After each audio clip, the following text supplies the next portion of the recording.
पद्मासनाय मणिकुण्डलशोभिताय भास्वज्जटामुकुटमण्डितमस्तकाय लक्ष्मीवराय जनपालनतत्पराय नारायणाय बदरीपतये नमोऽस्तु। ध्यानस्थिताय सरसीरुहलोचनाय विद्युत्प्रभायुतपयोधरसन्निभाय मन्दस्मितेन्दुवदनाय चतुर्भुजाय नारायणाय बदरीपतये नमोऽस्तु।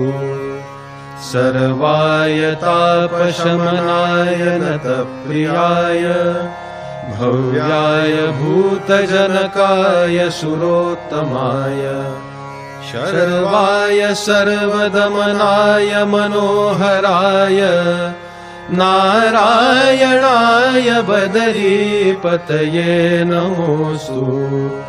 व्यासोद्धवादिवरदाय दयामयाय ब्रह्मात्मजप्रमुखसन्मुनिसंस्तुताय श्रीशङ्करेण पुनराहितविग्रहाय नारायणाय बदरीपतये नमोऽस्तु।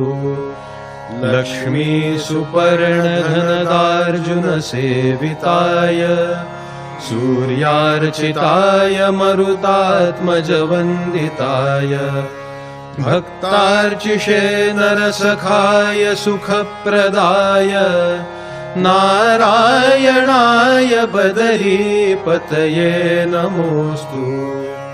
नन्दप्रियाय कपिलाय सनातनाय दक्षाय नैकसुखदाय गदाग्रजाय श्रीविठ्ठलाय हिमशैलवरे स्थिताय नारायणाय बदरीपतये नमोऽस्तु।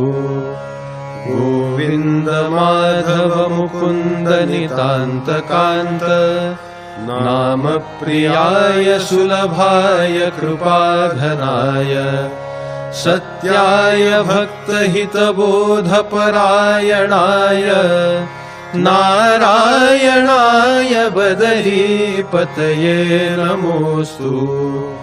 नित्याय सर्वगतये जगदीश्वराय